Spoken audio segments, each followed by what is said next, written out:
It's the Locked On Podcast Network, your team every day. When you think of NBA duos, you might think of Kawhi and PG or LeBron and AD, but the Locked On Podcast Network has Hollinger and ND. It's the Hollinger and Duncan NBA show. Follow now on Apple Podcasts, Google Podcasts, Spotify, or your preferred podcast provider.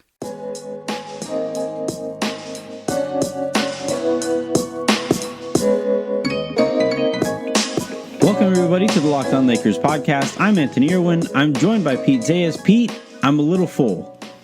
Why is that? I ate a shit ton of crow tonight. About what? About Kuz? Mostly Kuz. Mostly Kuz. Even though, I wasn't that hard on Kuz, I didn't think. I did tweet, though, at one point that I didn't understand not having Green in there and putting Kuz in, and Kuz promptly hit two humongous three-pointers to end the game. Kuz is a bucket getter, man. This was always going to happen. I'm more worried about the things that he has to change about him. Mm-hmm. But it was easy to forget because he hasn't had one since this is really the start of the season for him. That dude gets buckets. That thing that he did tonight right there is exactly why he's super important to this team. Tonight's show is going to be pretty basic, pretty straightforward. We're going to enjoy a win. We're going to have some fun with it.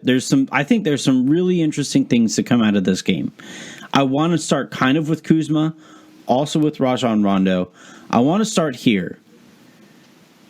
I think the Lakers are about to hit a bit of an identity shift. In what way? Well, so far this year, they have played as a defense-first, kind of really physical team. And you add 50-ish minutes or so of Rajon Rondo and Kyle Kuzma to the rotation. Your two favorites, your two favorite guys. Well, now, so I think they can be the identity can be different. That doesn't necessarily mean a bad thing. That might not necessarily be a bad thing. So, do you agree? Let's start with the premise of whether or not the Lakers' identity shifts a bit here. No, I think it's a really good point. I think the defense probably gets a little worse and the offense gets. I think the offense gets better than the defense gets worse. Yeah. I think it's overall a net positive. Been talking recently about how Rondo's important. You just saw how things were less gunked up in those 14 minutes that he played. For Phoenix or for... Sure, all of the above. Yeah. He's small on the defensive end, and that gives you opportunities in ways that other guys don't. But he had 5 points, 7 assists, 6 rebounds in 14 minutes, and he was a +4.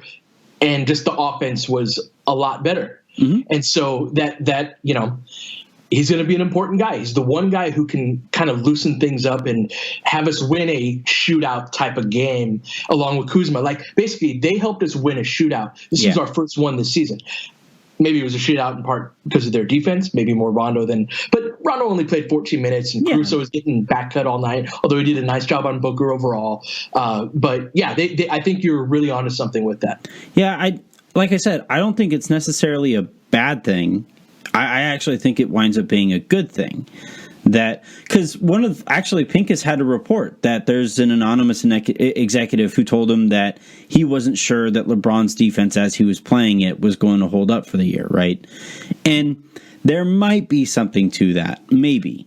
But I do think, though, when you have LeBron James and you have Anthony Davis and you have Kyle Kuzma and you have Denny Green, and those are the kind of guys that if a shootout pops up, if something pops off like it did tonight, that's enough firepower to match just about any team that's going to be out there. So I don't have a problem with it if their identity shifts a little bit. It's just about how far it shifts and how reliant upon Rondo they get. Because I don't want...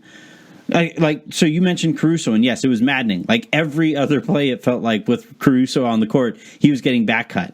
It was something to behold, really. You have to try to get back cut as often as Caruso was. But he finishes the game with a +15, and I thought really changed the game with his defense on Booker. So, actually, one of the points I made at the end, right before we started recording, was that I actually think Rondo shifts Caruso into a more natural role. Would you? Yes, Caruso is like our defensive guard. He's the guy off the bench along with Avery Bradley that really provides that. That's why it was interesting to watch him alongside Bradley to end this game rather than Dwight. That was an interesting substitution that Vogel went to, and Caruso's the guy. He's earned the trust of Vogel to be their like go-to guard defender, as has Avery Bradley. But a lot of times in the NBA, like, who are the main two shot creators for Phoenix? It's their guards, and that's true in a lot of teams. So having the ability to go to that, Caruso played a really good game. The back cuts were frustrating because he was playing ball pressure, but he was out of position, so he'd be like a little turned and wouldn't see his man. Yeah. And credit to Phoenix, every time he did that, they cut immediately to the rim. So they're well coached. They're well coached. Really impressed by what Monty Williams is doing over there. Yeah, that was a fun game. It's actually kind of funny. Heading into this season, you probably thought the Lakers were going to be good in the Pacific Division. The Clippers were obviously going to be good in the division. Golden State might be okay in the division, depending on how things break, and it literally broke on them. Sacramento has picked things up lately, but they haven't met expectations. And then you have Phoenix. Like, this winds up being a pretty fun little division. It winds up. It's not. I don't think it's as insane as like Denver's division or even the Southwest division. I don't think it's that tough, but it's fun. It's a cool little division. The dynamics between these various teams. Last point before we get to the other side of the break, and I want to talk. There's a ton of stuff, really. This is a fascinating game, but Davis goes to the locker room again. Was holding his shoulder at points in the game, was holding his ribs at points in the game, was holding his ankle after Baines committed a flagrant. And by the way, Baines, if I see you, I'm going to contact somebody who is way bigger than me to try to intimidate you. But do you think Davis should maybe take tomorrow off? He probably should, right? Yeah. I don't know. I really like the culture that they're building with this team. You know, maybe it's reckless. I don't know. I've answered this a couple of different ways. Yeah. Right now, I'm just in a place where it's been so long since the Lakers have had a good team, and I think we underrate. I just want to see it all the time. Sure. Yeah. No. Sure. But even beyond that, like, part of becoming a good team and the playoffs and succeeding there is going through battles together and like fighting through those bumps and bruises. That's really what it comes down to. How much of this is a bump and bruise or how much of this is a legitimate injury? I'd like to think he would not be playing if this was a legitimate injury. Is he banged up here and there? Yes. Dude is involved in so many plays, whether it's as a scorer or otherwise. He's going to get dinged up more with how hard he plays, how recklessly he flings himself into contact. But I don't know. I kind of want to just see them beat the hell out of the Warriors and like rest for the last 18 minutes of the game because you're up by 35. Let's get one of those. I think they can probably do that without Davis. The Warriors are bad. The Warriors are just like outright bad. Let's take a quick second. When we come back, we still have plenty of stuff to talk about. I want to come back to Kuzma and the role and whether we saw anything specifically that got him going tonight other than just getting some of his feel back. It was a really fun game, so we're just going to keep talking about it in the way that we know how. Today's show is brought to you in part by Audible. I was thinking the other day, I really miss reading. I am an English major. I write for a living, and reading makes me a better writer. It enhances my creativity. It's just a better all-around experience when I actually have time to read. The problem is when you read, you literally can't do anything else as you're trying to do that.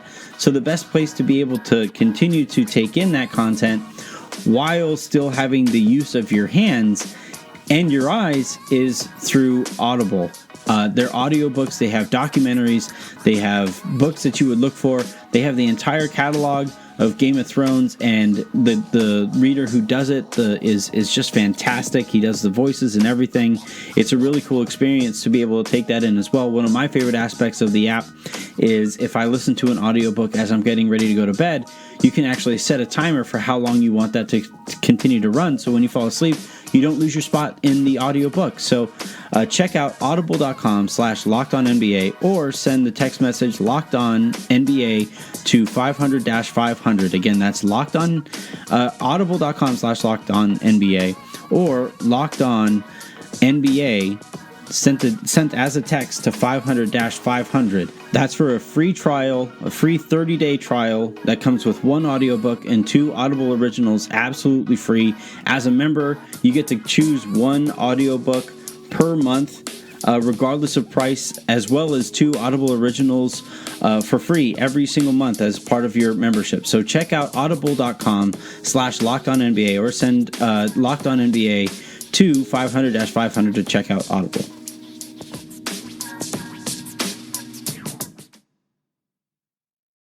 Hi, I'm Gavin Shaw.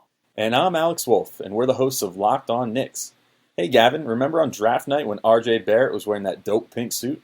I do. It was right then I knew he was going to be a great Knick, and I had to know where he got that suit. It turns out it was Indochino, the world's largest made-to-measure men's brand. RJ's brand new collection with Indochino just dropped and features limited edition fabrics and jacket linings RJ helped design. And the beauty of Indochino is they give you the same level of customization. If you want to look as fresh as RJ Barrett, you can. Indochino's process is the easiest way to get a completely custom-tailored suit experience without the cost or hassle of other shops.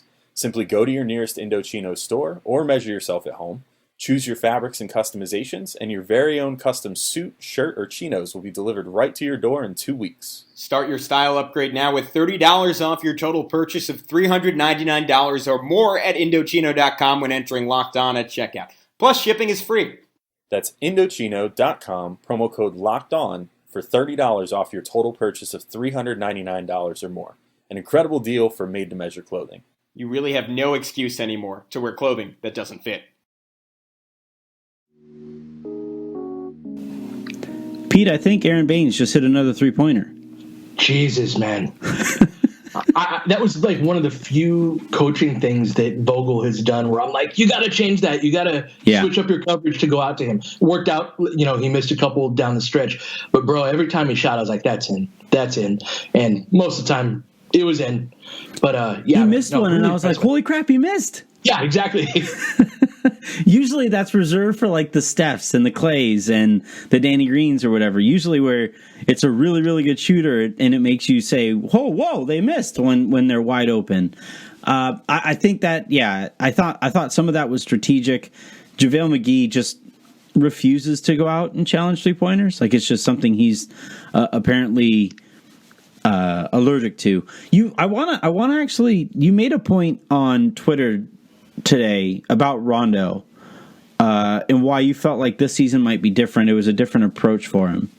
And I found that interesting. I kind of sort of disagree or whatever, but I want you to make the point here in a non-Twitter forum, and then we can go back and forth on that. Yeah, so Rondo, this is not something that I agree with. I think it's kind of lame that he does this. This is simply an observation that I think this is how he reacts. A few times in his career, he has kind of checked out of a situation, whether it was in Dallas. Didn't he have something in Chicago? Maybe it wasn't Chicago, but there were always issues in Boston. Yeah, Sacramento, I think it was.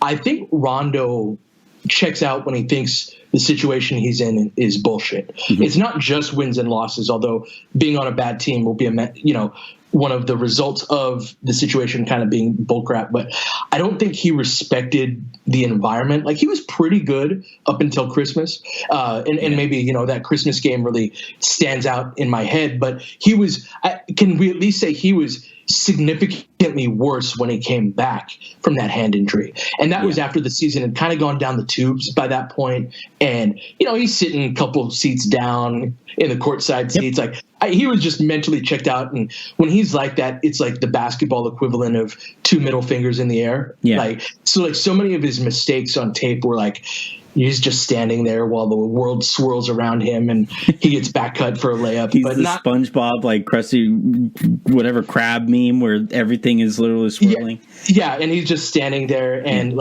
he's getting beat. And it's not like Caruso where he's getting beat because he's playing ball pressure. He's getting beat because he's just standing there letting you do it. So I think this type of team that's actually playing for something with a lot of veterans and just people that he respects, I think there's a decent chance we get – I think there's a good Rondo and a bad Rondo. Yeah, I think get the better version of Rondo. I think it will get the good Rondo. Is that a good player? I don't know. But it's not the player that we saw last year. Yeah, that's that last point that you made is where I get hung up on. Is the good Rondo still a good player? Right? Like, is a checked-in Rondo, does being checked in even matter when it's somebody who is, so far past his prime as Rondo is? Now, tonight, he was fine. Last night, by the time people are listening to this, he was fine. He was a perfectly fine player. He played 14 minutes. That's great. I love that. That's a perfect number for him, I think. I thought, like you said, the offense flowed. You really noticed it in the non-LeBron minutes. I thought you really noticed it there. And so I think there's value that he brings to the table. Is he the only person in the NBA who could bring that value? Is the way some of his stands make it seem in my mentions? No. But he does have a skill set that the Lakers were lacking and will probably help the Lakers in certain situations as a result of having that skill set. The thing I always come back to, and the thing that makes me the most nervous, is that the Lakers become over-reliant on him because the things he does well tend to be really loud, and the things that he does not so well get ignored because of the things he does well. I mean, one of the things that he does well is he can dribble the ball, and I wouldn't say that that's loud. It's just compared to the other guards, it is really loud.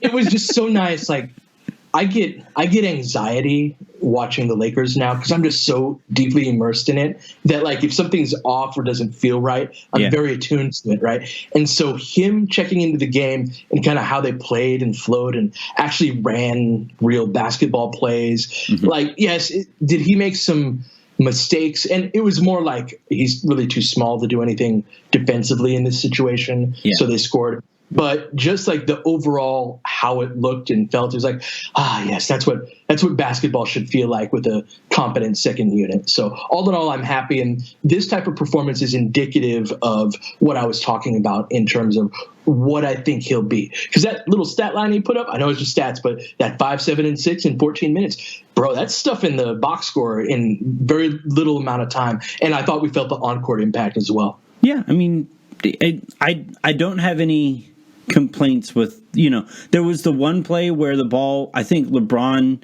skipped it to him out of the post and he was wide open and you have to take that shot. He passed up on the shot, missed the layup, and then fouled 90 feet from the basket.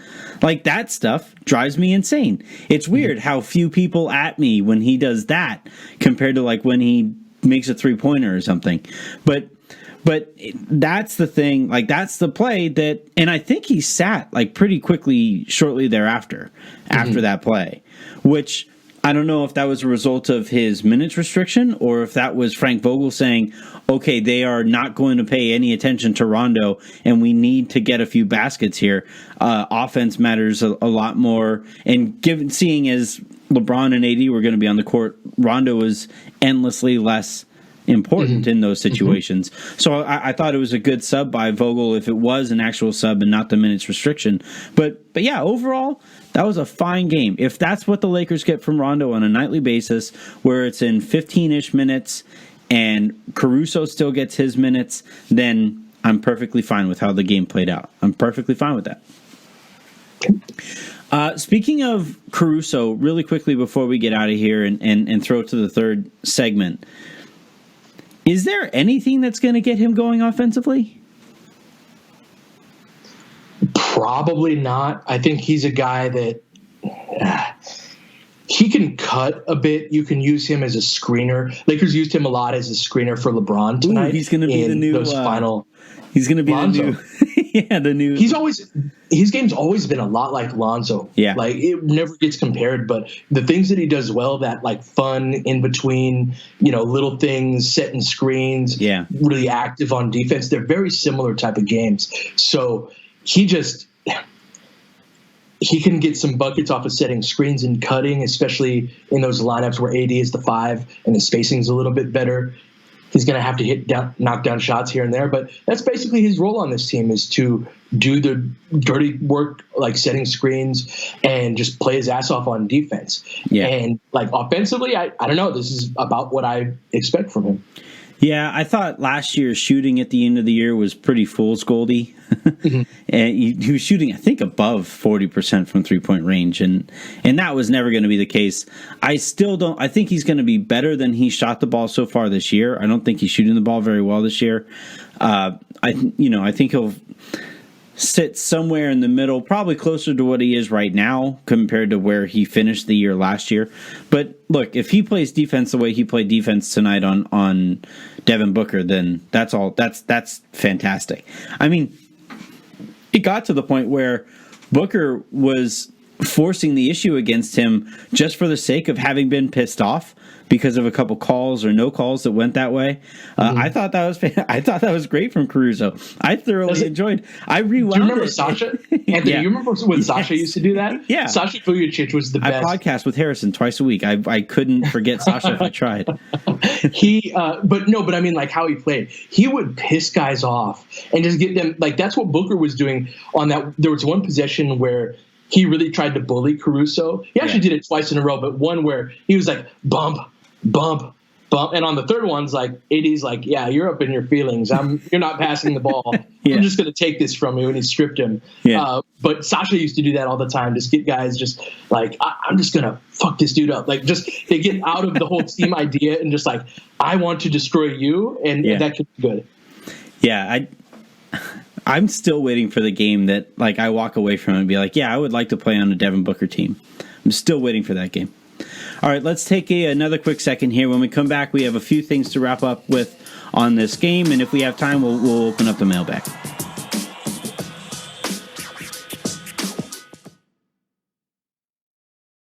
Your team. What's up, everybody? Welcome into Locked On Warriors. You are Locked On Bucks. Locked On Raptors. Locked On Nuggets podcast. Every day. On Monday. It's Taco Tuesday! On this Wednesday. Thursday looks great. Starting this Friday. When it comes to the biggest stories. The leading storyline to watch for. A couple things from the preseason have kind of piqued my interest even more in terms of how good this team can be. Draymond spoke with the media after the game, and I thought he had the right outlook when it comes to this. Yeah, that, means precisely nothing in the grand scheme of winning a championship, I guess, but... You need to be Locked On. That is LOCKEDON. Wherever you get your podcasts. In the Apple Podcast app. Google Podcasts. Spotify. It's all coming up on today's edition of Locked On Jazz.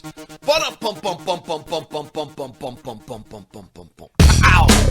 Locked On Podcast Network, your team every day.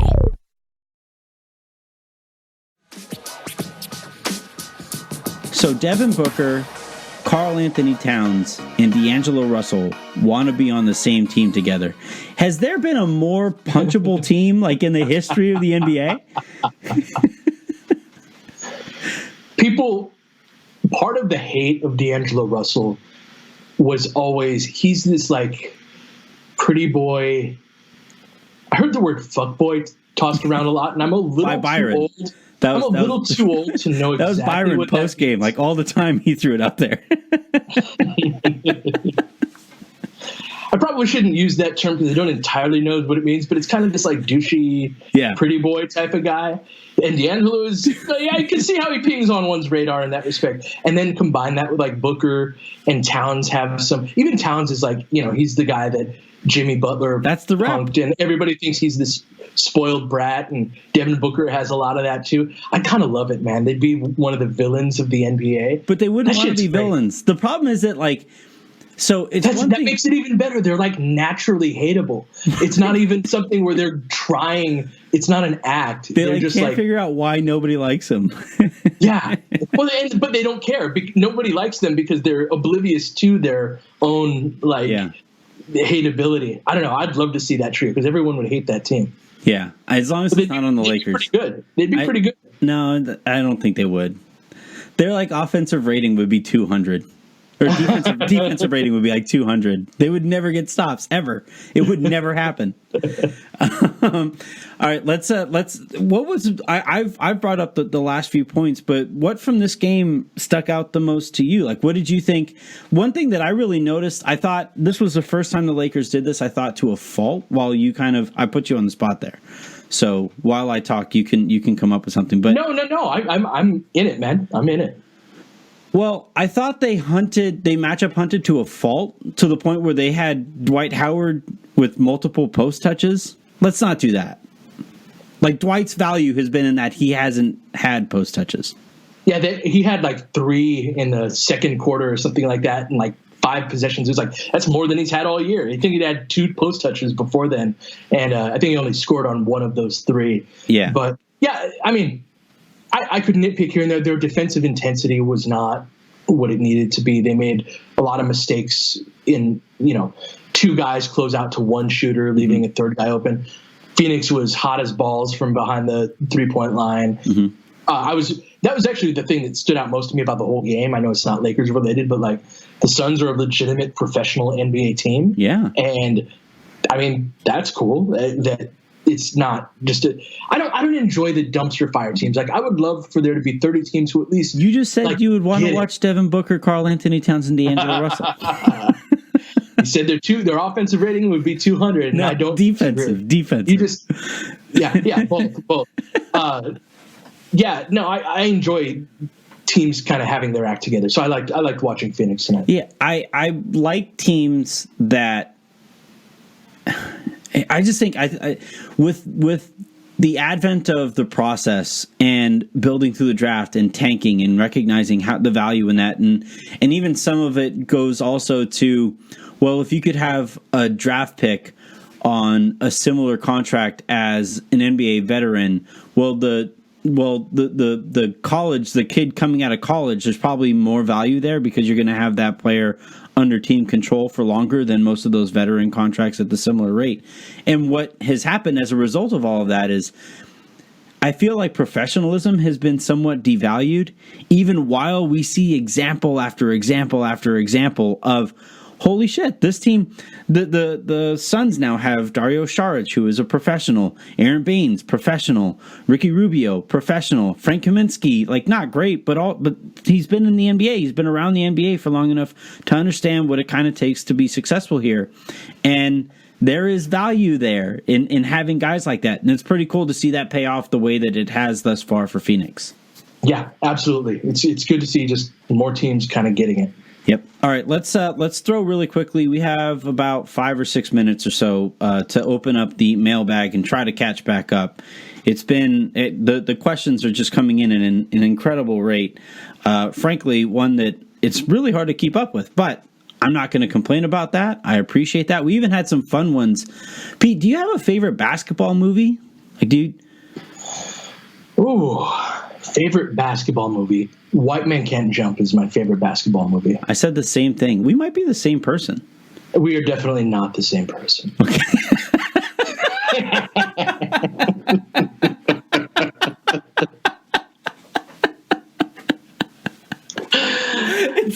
It's like the Spider-Man meme when the other guy just goes and slaps the Spider-Man he's pointing at him. He just walks away. I don't know who you're pointing at. That was good. People are gonna think that was planned, but it was not at all. I'm still trying. So White Man, what about White Man? So, like, compared to other movies, so you have like the movies that usually come up are like Blue Chips, Space Jam, Hoosiers, Coach Carter, Glory Road. What about White Man Can't Jump? Is it that draws you to that movie? There's a level of shit talking in that movie that's like actual. If you've been out on playground courts or out to Venice, or just you play pickup basketball, I thought it did a good job of kind of, at least at the time, right? It's a movie from 1991. So I don't know pickup basketball culture the way that I did when I was younger, but it really encapsulated that time of what it was like to play pickup ball and the different types of characters you'd meet out there. So many of the characters are like these templates for different guys that you run into. And they really, whoever made the movie kind of got what pickup basketball was all about. And I just really, and then, you had the fun extra part of them being hustlers, and there's the black and white dynamic. He's the boy from the white guy who's got the fundamentally sound game, and you know what I mean. And so that whole dynamic, it's just a fun movie from beginning to end. That I always love Marcus Johnson's appearance as Raymond, where he's pretty sure he's getting hustled, and he's like, I'm gonna come back and I'm going to shoot all of you. No, I really enjoy sports movies that were made by people who at some point played that sport. Right? Like, my problem with like Major League 2, for example. Major League 1, all-time great movie. I love that movie. It's a baseball movie. The person who made it understood like what goes into baseball. And then in Major League 2, they just like forgot that the rules existed and people were just like pinch hitting for no reason in Major League 2. Yeah. Other movies like Coach Carter and Hoosiers, they kind of have this like underdog story, and then we come back, raise this program from the ashes type of thing. That's cool, I guess. It's not really my thing. I like White Man Can't Jump because, like you said, with the whole people who actually played the sport. Yeah. Because it's like, hey, I know that. Like, it's like inside jokes almost for people who are really about it rather than trying to appeal to a mass audience, which I think they did a good job too in other respects. But there was something in there for people who like really enjoyed that culture. I remember going to Dominic Massari Park in Palmdale all the time, and we would play, and it was outside the Antelope Valley. Is super windy, so there would be some days where, and there's a scene in that White Men Can't Jump talking about gauging wind and whatnot, and that was like a real thing because we play. And then for a shooter like me, that was what I did best. That was always like, oh crap, it's windy tonight, and like I've got to adjust my jumper and my game to do that. So I don't know. I really appreciated the shout outs and that deeper understanding. Yeah, it was always tough because when you were playing outdoors, the baskets, like the backboard, tended to be smaller. So, like, if you were playing on a bigger backboard and it got windy, you could technically shoot the ball a little flatter and use the backboard a little bit more. Oh, especially you remember those hoops where it would be you'd like pull it out to the street and then you'd put like sandbags on the back of it so it was portable. Yeah, and you could adjust it up and down. Those always had the softest back. You could freaking fire it off of the backboard. I felt like Tim Duncan all the time. And it would deaden on the like rattle around like, oh, yeah. And then, but always you could just fire that shit off of the backboard and you'd still make it. Yep. I felt great. I was like, Tim's not that fundamental. All right, let's go with the next question here. It comes from Maddie, I don't know. Love the podcast, daily listener. Lakers are off to a great start this season in terms of win-loss record, but how much does the lack of three-point shooting limit our title chances? I think this is particularly pertinent given the game that the Lakers just played in. Yeah, they got to be able to shoot at some point. I hope that what we've seen has been kind of the floor of what they are as a shooting team. Guys are going to regress or progress. I don't know how math works. Go from 25% to guys who are 35% career 3-point shooters are not going to shoot 24% or whatever from three for the whole season. So it's going to start going in, and this was a really good game for that. In that there were several guys who needed to see the ball go in the basket, and a few of them did. Danny Green had been really cold last 4 games or so. Kyle Kuzma had a Kyle Kuzma night. So those types of things I think are really important. And so that was good to see. And I do think the shooting is going to get better. What I liked about Danny Green was that he was more comfortable taking contested 3-pointers tonight. Yes. Yeah. I think to this season, and I think this is part of just kind of getting comfortable because there's the concept of passing up a good shot for a great one, right? Or a mediocre shot for a good one. And a mediocre shot, like a contested three-pointer, even from the corner, is pretty mediocre in terms of shot quality. So the thought is, well, if I get run off the line, maybe I can either dribble myself into a better shot, or because I dribble past that defender, they'll have to rotate and I can pass the ball off and improve the overall shot quality that comes out of this possession. I think Danny Green has done that almost to a fault this year. And I really like that. On some plays, when the defender was rotating out hard, he didn't care, and he hit it. It didn't matter. He shot the ball even with a hand up in his face. And I think, is that you have to find a balance there. But overall, Danny Green's got to shoot. He's got to find as many shots as he can possibly get. Let's go one more question here to wrap this thing up. It is a Kyle Kuzma question, and seeing as this was it was a bit of a coming out party for Kuzma. So let's go. Alara7257 writes, to start off, I love the show, listen every day. Even though some people may not like your criticism, as a diehard Laker fan, I really enjoy it. Well, you're welcome. So it's no secret that Kyle Kuzma has not played well with the Lakers, but they're still winning. Do you think he needs to earn more playing time rather than have it just given to him? I just feel like there are other players more deserving, or does he get the playing time because he's the only wing besides LeBron? Look forward to hear your take on this. So we kind of touched on this last show, but I thought tonight was a good example of why it pays dividends to play him in the situations that they did, even while he was struggling.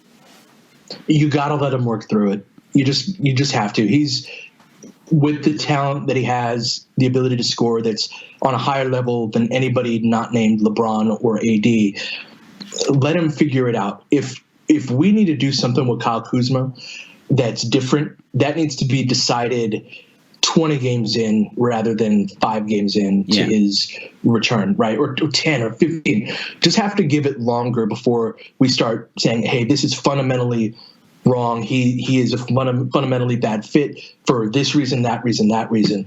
Just let him knock the rust off. I think tonight was a big step in that direction. Even that fourth quarter against Toronto, he missed 2 threes toward the end. He also hit 3. He was 3 for 5 from 3 Chicago in that fourth quarter. Yeah. He had a good start to that. So he's starting to not, like, the ability to score is not something that I have concerns with him. It's the other stuff. It's the contesting in the paint, the rotating over. He's trying. I'm really seeing a lot of effort out of him. Sometimes he makes the wrong decision, or he's a little bit soft when he should be sending a guy to the free throw line. But all in all, I thought, I'm encouraged by Kuz, even if there are problems there. He's giving his effort, and dude can put the ball in the hoop. So this is part of that process. If he's going to be the type of guy we need him to be, a real playoff contributor, he's going to have to learn these things over the next half season to full season, because it's not going to happen overnight. Maybe even seasons, plural. Sure. He's going to be a better player, a different player next year than he is right now. I thought what really stuck out to me after this game was over, Kuzma was getting ready to be interviewed by Mike Trudell. I watched on Spectrum. So Trudell is apparently was waiting for him to do the post-game interview. And right before that took place, apparently LeBron and AD were talking him up right before the interview. I think they know how important he is, man. That's it right there. I think, look, even while I have thought that the expectations for Kuzma have been too high this year, you would be objectively wrong to not understand the value he could bring to this team. And I think LeBron understands it. The Lakers as an organization understand it. Anthony Davis, who has been around Kuzma less, and Frank Vogel, I think, also falls into this category too. They have been around Kuzma less than the Lakers and LeBron, but I think they at this point understand it.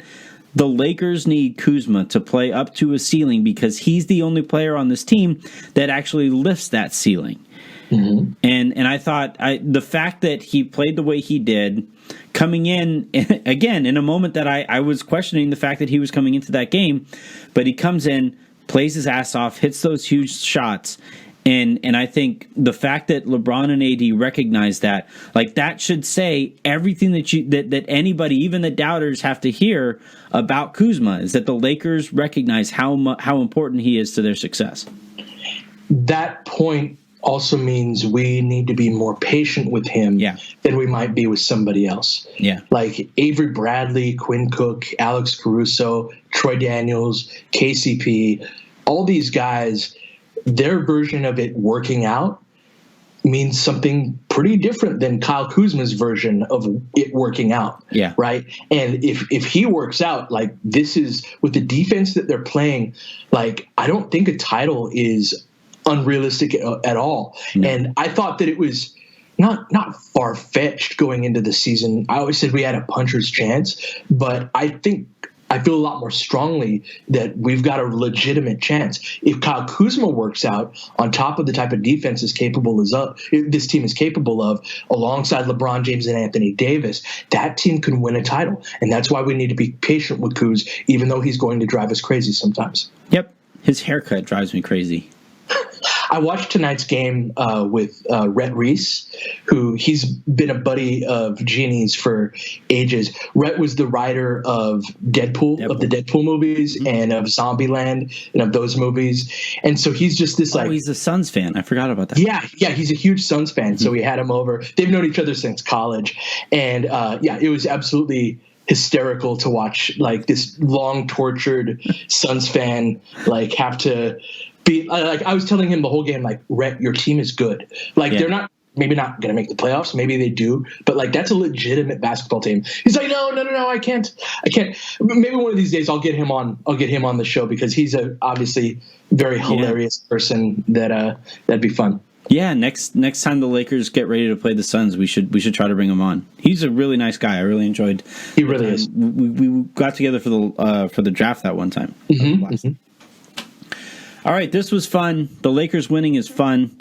I'm going to go ahead and throw this up as quickly as I possibly can so that you guys can enjoy it on your commutes and everything like that.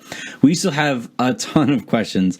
I'm literally scrolled less than halfway up the iTunes scroll here, so I'm probably going to have another mailbag show tomorrow, even despite there being a game. But you know what? That's a good problem to have. Thank you guys very much for sending in those questions. Thank you guys for tuning in the way that you guys have. Thank you very much to the Lakers for getting back on the winning side of things and starting up hopefully another winning streak here. We'll keep an eye out for whether or not Anthony Davis plays and how he feels on the trip back. Second night of a back-to-back, I would probably lean on being conservative here, even while, Pete, the points you made make a lot of sense. But for now, have a great rest of your day, make somebody else's, and screw Devin Booker.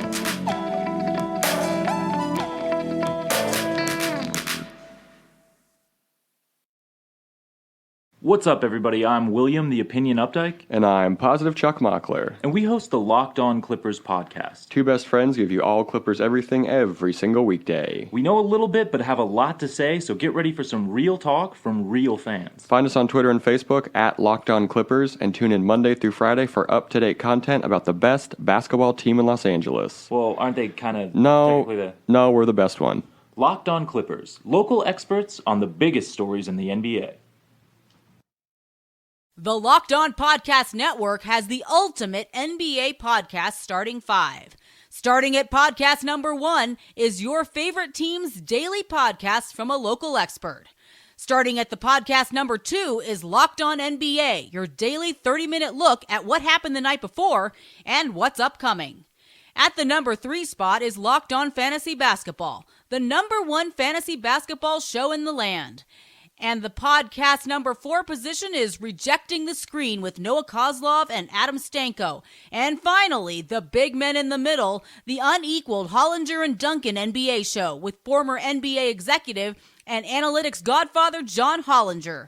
It's Locked On Podcast Network's NBA podcast ultimate starting 5. Follow all 5 on your favorite podcast provider.